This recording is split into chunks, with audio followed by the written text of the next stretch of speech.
পরিবেশ বান্ধব একটি উদ্ভিদ, এর যে উপকারিতা এই সম্পর্কে যদি আপনারা জানেন, নিশ্চিত আপনি অবাক হবেন। চলুন আজকে এই বিষয় নিয়েই কথা বলবো।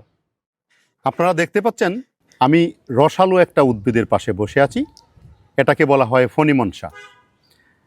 ফণিমনসা মানে হলো দুটা শব্দ এখানে। ফণি মানে সাপ, বিশেষ করে ফণা তোলা সাপ দেখুন, আর মনসা মানে হচ্ছে মনসা দেবী, যিনি সাপের দেবী হিসাবে পরিচিত। এই কারণেই এই কনসেপ্ট থেকেই এই ক্যাকটাসের বাংলা নামকরণটি করা হয়েছে ফণিমনসা। এর বটানিক্যাল নাম হচ্ছে অপুন্টিয়া ডেলিনি। এটি এক ধরনের কাঁটাযুক্ত ক্যাকটাস, যদিও এটা জুভিনাইল স্টেজ, যার জন্য কাঁটার পরিমাণ কম, তবে এর মধ্যে প্রচুর পরিমাণে কাঁটা থাকে। আমাদের দেশে অনেক জায়গায় বাগানে শোভাবর্ধক উদ্ভিদ হিসাবে এটাকে রোপণ করা হয়। এর স্বভাব হলো শুষ্ক ও উষ্ণ অঞ্চলে খুব সহজে জন্মায়। এর পাতা নেই, এর যে কাঁটা, এই কাঁটাটাই আসলে পাতা রূপান্তরিত হয়ে, পাতাটাই রূপান্তরিত হয়ে কাঁটা হয়ে যায়। আর সবুজ চ্যাপ্টা অংশ যা দেখতে পাচ্ছেন বা পেট বলে, এটা দিয়েই এরা সাধারণত ফটোসিনথেসিস করে থাকে। এই রসালো অংশ সবজি হিসাবে খাওয়া যায়, যা রক্তে গ্লুকোজের মাত্রা কমাতে সাহায্য করে। তাই ডায়াবেটিস ব্যবস্থাপনায় সহায়ক হিসাবে ব্যবহৃত হয় এই ফণিমনসা। এতে বেটালাইনস ও ফ্লেভোনয়েডস থাকে, যা শরীরের কোষকে ক্ষতির হাত থেকে রক্ষা করতে সাহায্য করে। এর নির্যাস অ্যান্টি ইনফ্লামেটরি, অর্থাৎ প্রদাহ কমাতে সাহায্য করে। তাই কিছু ভেষজ চিকিৎসায় এটা ব্যবহার করা হয়। ডায়েটারি ফাইবার থাকার কারণে হজম ভালো রাখতে সাহায্য করে এবং কোষ্ঠকাঠিন্য কমাতে পারে।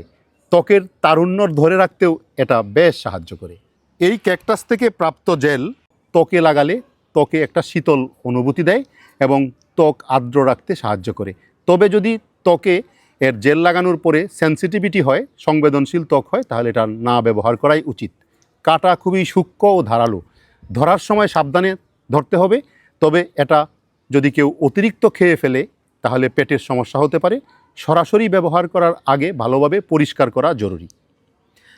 ক্যাকটাসের বিশেষ করে অপেন্টিয়া গণের ভেতরে যে আটালু জেল জাতীয় পদার্থ থাকে, অর্থাৎ মিউসিলেজ জাতীয় পদার্থ থাকে, সেটা ব্যবহার করে গবেষকরা বায়োপ্লাস্টিক বা পরিবেশ বান্ধব ফিল্ম তৈরি করার চেষ্টা করছেন।